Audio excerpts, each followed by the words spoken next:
driving, and we were just having a general chit chat, and I thought, let's get the camera out and share this, chatting about coaching in general. It's quite crazy what's going on, isn't it, at the moment? How people just brand themselves as a coach. It's crazy when they haven't got the life experiences themselves.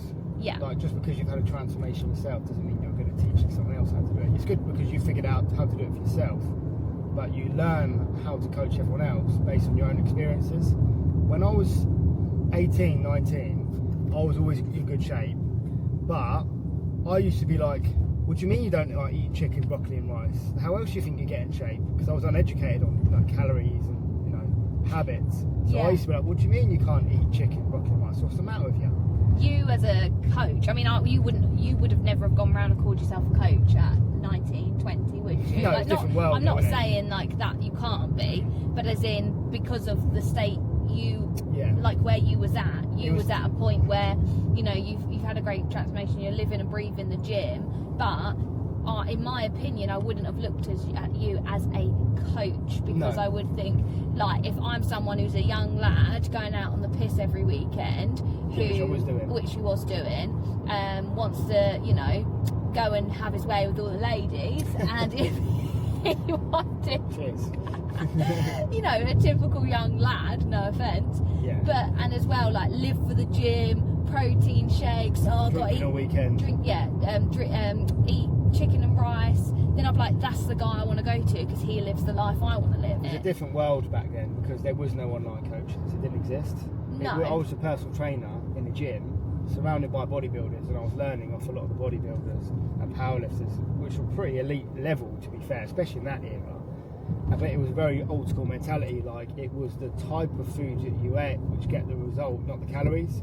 It wasn't until Dan Mitchell came in, I started doing a lot of work with Lift the Bar, which is a personal training company, and Dan Mitchell, which is another PT in Southampton, was like, no mate, it's the calories. And Tom Kelly was like, no, it's the calories, mate. It's not the type of food you eat that helps you burn fat, it's the calories. And then obviously now it's everywhere, isn't it? Everyone's talking about calories, but it is. Because I did a bodybuilding competition in 2012, and I got shredded, and I was on about 1,400 calories a day, which most people would be like, wow, that's low, but you don't realise how low you actually need to go. Sometimes, I'm not a massive guy, you know, I'm not 6 foot plus, so it's surprising how low your calories do need to go. But what I learned there is that you work your calories out on your lean body weight, not your total body weight. So let's say you're 100 kilos, but you've got 50% body fat. Well, actually you're 50 kilos because you've got 50% body fat, and that's excess. So you work the diet out on a 50 kilo person, not the 100 kilo person. And that's where I learned, shit, everyone's well overeating because they're eating to fuel the fat, not just eating to fuel the muscle, which is obviously what the goal is, isn't it? To lose that fat. So it was a different world, because we never called it steps. We just said going for a walk. Yeah, we weren't getting your steps in. It was go get your steps in. There's almost 10,000 steps a day target. Even things because that's like bullshit, really. Because if you do 500 steps a day and you do 1,000 steps instead of 500, well, you're already winning, aren't you? Because you're doing more than you did last week. So that's a win. So to tell someone to go from 500 or 1,000 or 3,000, whatever, steps a day up to 10, they're going to struggle massively, and then they're going to fail. Probably. Yeah, because they're going to feel disheartened and that they're the problem. Yeah, and then they think they're the problem. And they think, oh, I can't do anything, I can never stick to nothing. But if you just build up baby steps every week, it's sustainable, and that's ultimately how you're going to be able to stick to it and build on it to get fitter and stronger. It's no different that you would train like a marathon, couch to 5k, any of these progressive overload training programs, it's the same thing. It's you building on it slowly. You're not going to go out first day, you go for a run and go for a marathon, are you? Unless you're David Goggins, obviously. Yeah, but that is the thing, isn't it? I think that's where it's really interesting to see, like, coaches evolve and coaches unravel. And I'm not shitting on anyone and being like, oh my god, no one else can coach but us. But do you know what I mean? Like, it's the people that have actually lived it, people that understand it, and that you can adapt it. Like, that's the whole point of being a coach, is be able to adapt it to people. Yeah, you know, that's the real coaching. That's what's real coaching is adapting it to people, giving a shit about people, understanding people, and actually caring, rather than just going, this is what you have to eat, these are the steps you have to do. Piss off, don't speak to me till next week. And if you haven't done it, you're the problem and you've got an issue. You don't want this enough. Your scales hasn't dropped. What have you done wrong? Yeah, you obviously aren't listening to me. Yeah, but it's that, isn't it? You obviously aren't doing what I'm telling you to do. Why are you not doing this? So what that you've got this going on? In my opinion, and again, this is why we're maybe not the coach for everyone and we are a bit different, but how we feel is, no, it should be adapted. Like, do you know what? Okay, look, this is what you did do. Yes, there is an element, as coaches, we're not going to let you sit behind your excuses. There's a difference. And we don't want bodybuilders anyway, do we? No, but that's not the point. But as in, we're not going to let you sit behind excuses. Of course not. We're going to push you. We're going to encourage you. We're going to... in a positive way. In a positive way. We're not going to make you feel shit about yourself, because if you're coming to us, generally, people who come and work with us are feeling shit about themselves, whether that's through a lifetime of being put down by others, whether that's because they've been working with somebody else that's put them down and made them feel that they're a problem. Because this is a cycle, isn't it? Your brain will find evidence to back you up. So if every day you think you're not good enough, and then you work with somebody, whether that's a coach for fitness or even in just your environment around you, even if you have never had a coach or whatever, if that environment around you is also telling you, you know, or in the way that they're presenting that you are not good enough. So say that coach that says, well, why have you not done that? Why did you not get them steps? Don't make excuses, Then you start internalizing that as, this is a me problem. I'm the issue. I just can't do it. That means there's something wrong with me. Literally. And that's where the damage starts to happen. And that's not personal, is it? And that's not personal, but that's where the damage starts to happen, because what your brain will do, our brains are very clever, our brains will pick up on evidence. So basically your brain will look for the evidence to back up what you're telling it. Your brain doesn't understand reality from real life. And before you stop me there and go, Amy, I know if a unicorn's standing in front of me or not, but what I mean to say is, if you tell yourself every day you can't do it, your brain will back that up. So if you're somebody who thinks, ooh, it comes in threes, say something bad's happened, and then maybe something else bad happens, and then you start saying it comes in threes, so I'm waiting for the third thing, because once the third thing happens, I can start fresh and I can feel positive. You will find a third thing to go wrong. Whether you believe in whatever you believe in or you don't, your brain, the science behind it, your brain will actively look for the third thing to go wrong. So let's just stop doing that. So if you're someone that says, ooh, it comes in threes, stop it right now, pack it in. Because don't come in threes. That's a narrative you've made up or society's made up, and your brain will back it up, innit? Your brain is very clever, which leads me on to oh no, Nelly, you want to crack their window a little bit? Might be because it's a bit warm. I think both of them get a little bit car sick. They were reading books, that's what and I think. And Nellie's very tired because she was woken up at 5:30 this morning by Oliver. Yeah.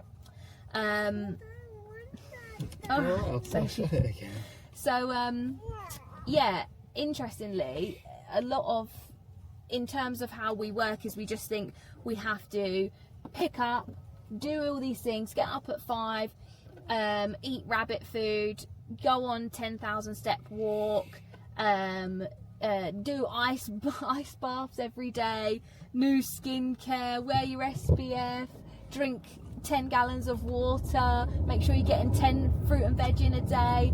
You know, we're meant to believe all these different things, and what people try to do is they do it all at once. But actually, how you rewire is you incorporate small changes every day. So you don't have to do everything in one day. It's about building up to be sustainable. Because how many people out there do yo-yo diets? How many people have done the fad diets? Everyone's lost weight and put weight on. There's no one on this planet that's not lost and put on. This is the thing with other coaches, is that they're not really teaching you anything new about yourself. Yeah. You know, they are going to, if they give you a really harsh diet, yeah, you'll go from A to B quite quick. But where are you going from B to C? Yeah, will you go back keep in it a up? circle again, aren't you? Because you've not really learned anything. You know, you need to learn how to maintain weight. It's not really a weight loss problem. Everyone knows how to lose weight. Everyone does know how to lose weight. As much as some people say, oh my God, I don't know what I'm doing wrong. But again, what does that all come back to? Your belief, your wiring, what you believe in yourself, how you view yourself. Because everyone knows to lose weight, you know, it is eat less, move more. Like, it is that simple. But actually, it's losing. I think the thing is that what you want to lose is fat, because everyone goes, yeah, I want to lose weight. It's like, no, you don't want to lose weight, actually. You want to lose body fat. You want to lose you don't fat, want to lose muscle, because the muscle Anyone could lose muscle, just stop doing anything. Yeah, you stop doing exercise. Stop doing and anything. If anything, if your scales drop too quick, it's a negative. You don't want them to drop too quick. You want to build muscle and lose fat at the same time. What's a pound of fat? Calories? 3,500 calories. Yeah, so... But this is the point that, it's not to blow smoke up our arse, but kind of, but I did a seminar for an hour and I took no notes at all. I just spoke off the top of my head because I've got this experience of working with people for 15 years. I've worked on cruise ships, doing personal training, doing nutrition seminars. I've worked with loads of people.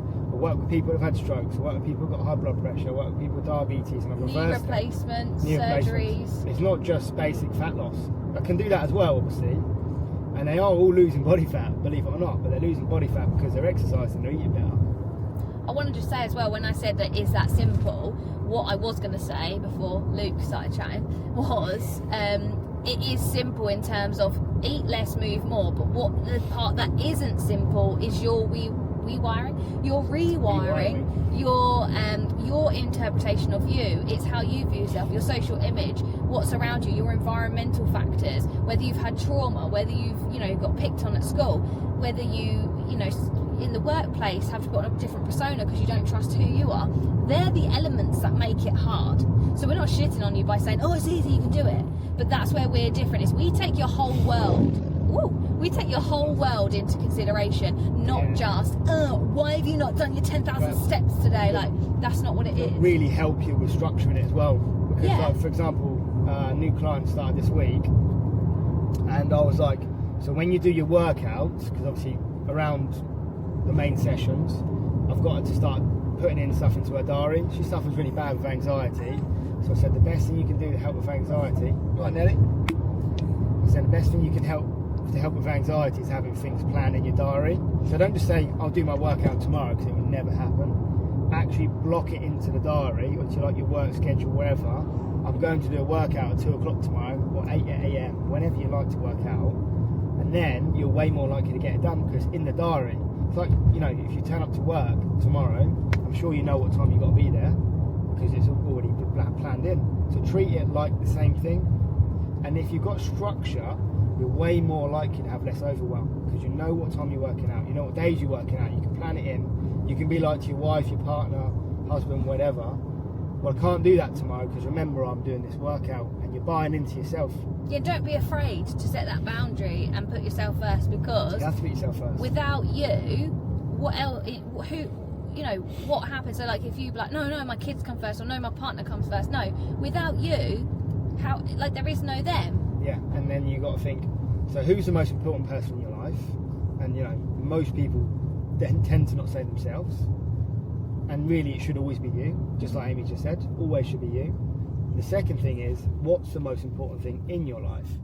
And then really that should be your health, because without your health, what the hell do you have? Without your health, and I think this is where people really, let's just strip everything back. In a real world, and this might sound a bit morbid, but without your health, what is there?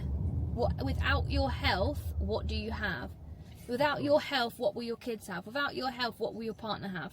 Because they won't have you. But it's not until something goes wrong that people appreciate it. I can work with a lot of people that have got long-term health conditions. If they looked after themselves before they got to that point, they would not have got that point. Absolutely. And yeah, don't get me wrong, I'm not reversing arthritis, I'm not Jesus, but Messiah. But by training the muscles, you protect the joints, and you protect the ligaments, and you protect the joints.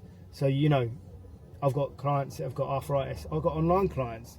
One guy called John, who lives in Nottingham, the doctor told him to stop playing walking football because he's got arthritis in his knees. And I was like, bullshit, John, do you love it? And he's like, I love it. I'll be depressed if I give up. I was like, well, don't give up. Let's strengthen the knees. Let's do strengthening exercises around the knee to protect the joints so you can do walking football. Does he still get pain? Yes, he still gets pain. Is it excruciating anymore? No. Does he have depression because he's not giving up something he loves? No, he's happy. And this is the thing. The doctors don't tell you this information. They say, you just take your medication, go away, and put a plaster over it, and you can't move anymore. You just have to accept this is your life. It. This is just the way it is. And that's the sad bit, isn't it? Is a lot of people go, oh, that's it, that is it. But there's another way. There is another way. What I'm trying to do is to teach and educate people. There is another way. You don't have to live this way. It doesn't have to be this way. So instead of, just say he didn't do his walking football, when he's good at it as well, he plays for Nottingham. And he loves it. And how old's John? 70. 70, yeah. What a legend. Yeah.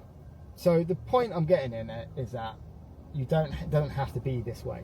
You can strengthen up your joints. You know, arthritis is just one example, obviously. But the point is, and Steve, you know, he's had a stroke. Not a lot of people know that your neurological system and how important it is for your balance, for your mental health, for your reaction time. He lost half of his brain through a stroke, and he was told he's probably going to die and the machine's going to be turned off. Well, his wife and kids were told that, but he decided he wasn't just going to be negative and sit around. So his brother reached out and said, look, I know you're a personal trainer, not a doctor, but can you help my brother? So I went and met him. I said, I'm so sorry I can't work with him because I'm not qualified to work with strokes. But instead of just being like, oh no, I won't help him, I went and got qualified to work with strokes and then helped him, learned so much information around strokes. Now he walks. Don't get me wrong, he was talking but not so well when I first met him. He climbed the stairs, he had a hospital bed, and that's now packed away. I actually helped him climb the stairs for the first time. My heart rate was probably higher than his, to be honest. But the point is, you don't have to have these limiting beliefs because there's always another way. You can always do anything you want to do. Always. Absolutely. Bye-bye.